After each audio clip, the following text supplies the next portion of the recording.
Sparkplug Motorsports welcomes you to the first ever ERL World Clash.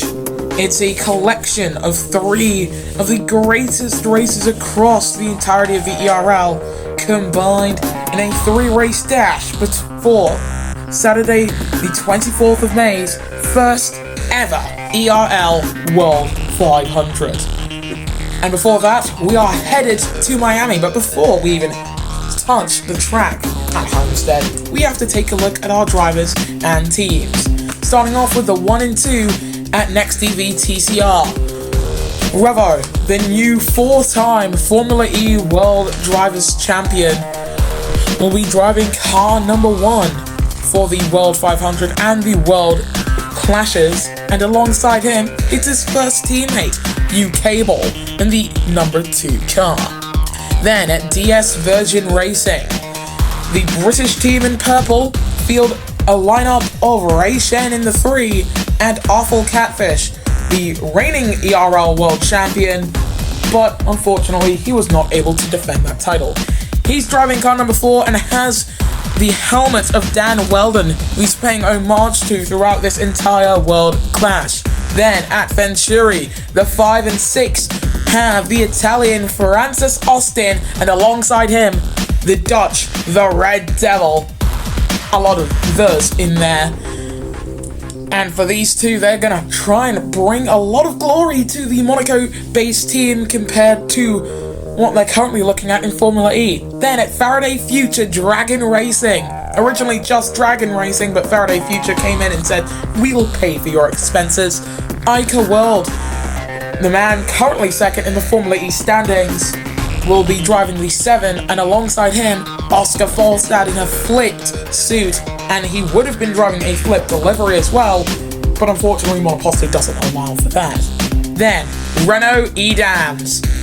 Sparks YT15, the Monoposto merchant himself, was able to set a lap time for the World 500.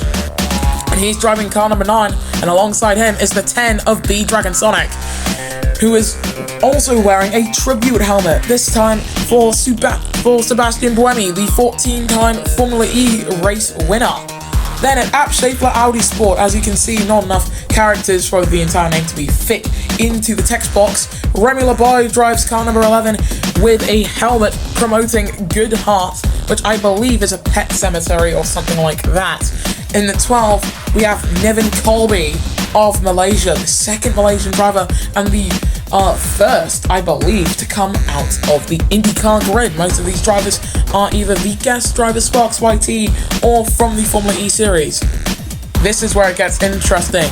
At Mahindra, the 14 of Uapath from Scotland and his countryman Matthew Hart will be driving for the Indian team, and Matthew Hart makes his first ERL starts in the World 500, having never driven in either ERL series before, whether that be Formula E or IndyCar. Then at Team Aguri, the Japanese team field the Japanese driver Kwanto Todoroki in the 16 and Jonathan Sims in the 18, skipping over car number 19, car number 17 rather, out of respect for Jules Bianchi.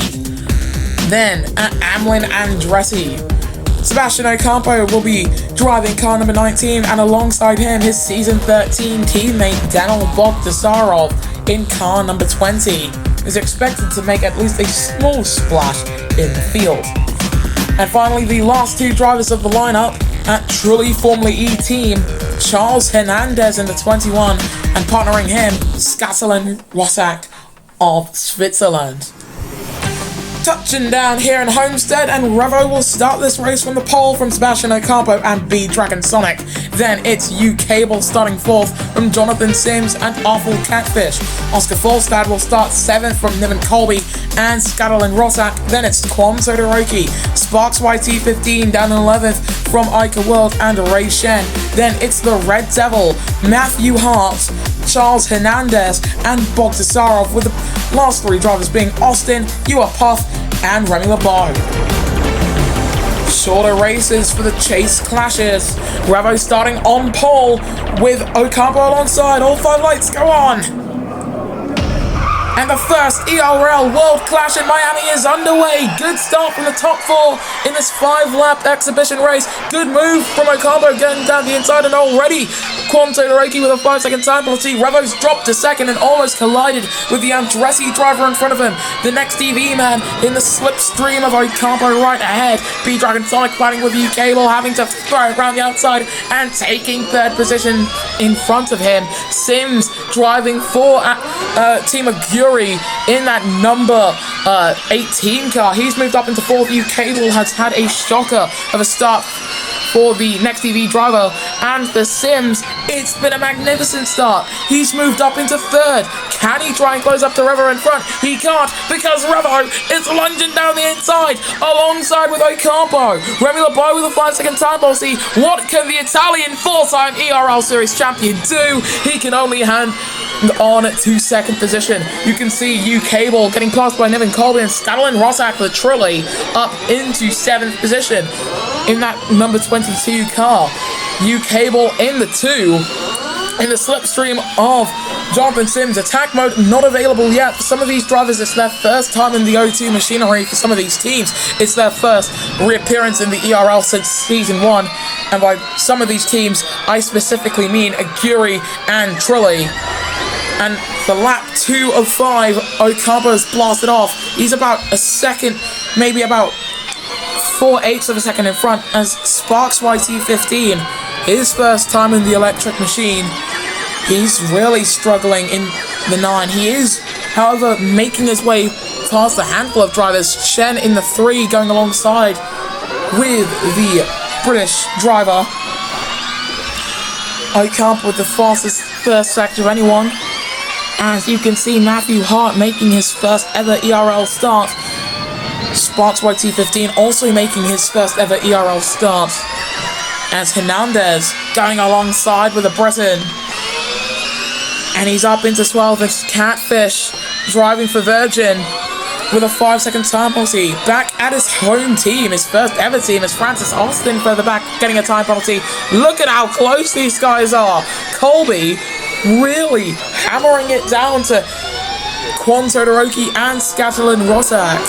Shen with the fastest second sector of anyone. Here comes Kwon up into 6th position right behind his teammate now, as his teammate lunges down the inside up into 4th position, now chasing after B-Dragon Sonic on the back of that Renault Edam's rear wing, and he's alongside with Revo is the number 10, centered down the inside. Many faster slaps coming in on lap 3, and there goes B-Dragon Sonic up into 2nd position. Can he chase after the race lead, or is Ocampo just too far in front after taking the lead down at lap 1, turn 1? Hernandez still defending from Colby. The pack kind of beginning to split up into 2 halves, and for Sparks, we're not really seeing that same spark that we've seen when he's made his first starts in other series like the Creator Slot League or his own Monoposto Mike Career Series. As there goes Revo back past the Nigerian driver here in Homestead. No retirement so far, and that's good.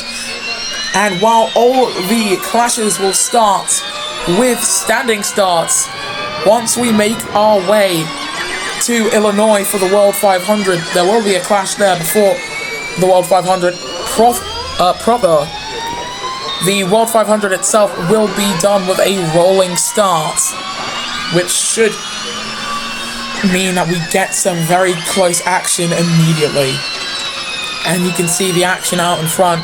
Ocampo's 3rd sectors have really just been absolutely flying for him, especially when those final 2 turns, because he's not caught up in the dirty air of the drivers in front of him. Austin with a 2nd time penalty, and Sparks dropping down to 16th, 17th for the 9.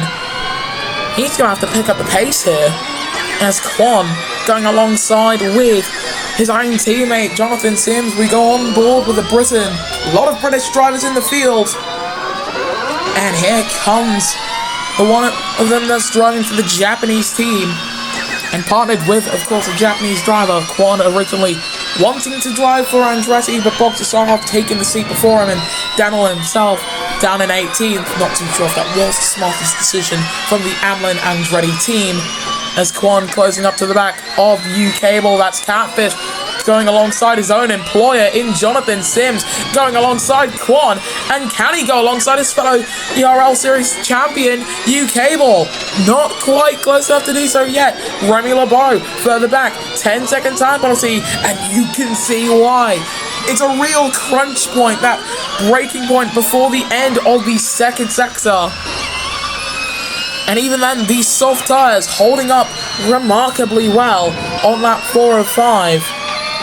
Here comes Catfish, lunging down the inside of U-Cable, taking 4th position away, but the fight for the podium positions seemingly over as we head on to the final lap, lap 5 of 5 in the Clash at Miami. There goes U-Cable back up into 4th position. Can he try and steal the podium away from the Nigerian driver in front of him? Should be able to, because I'm sure there's a lot of pace in that XTV Neo car, where that pace might not be there in the Renault.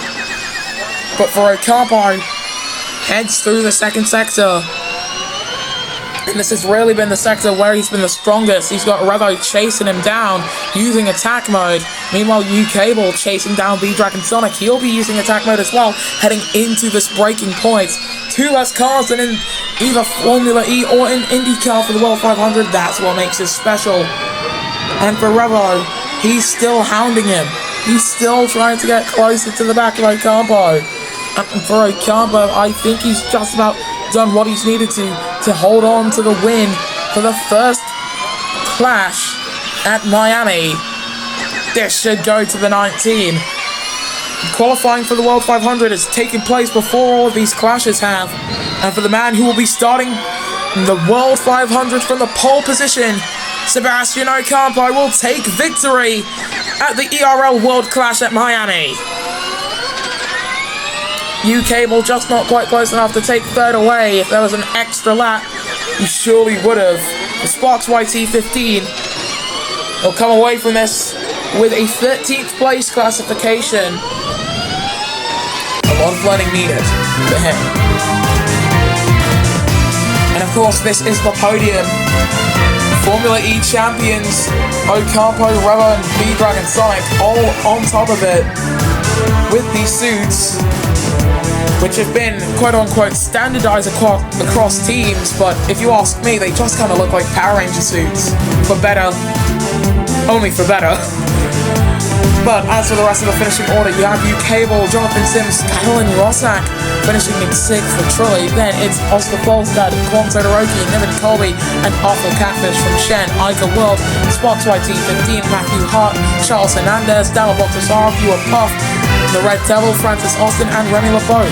We will see you guys next time for the next Clash in the ERL Road to the World 500.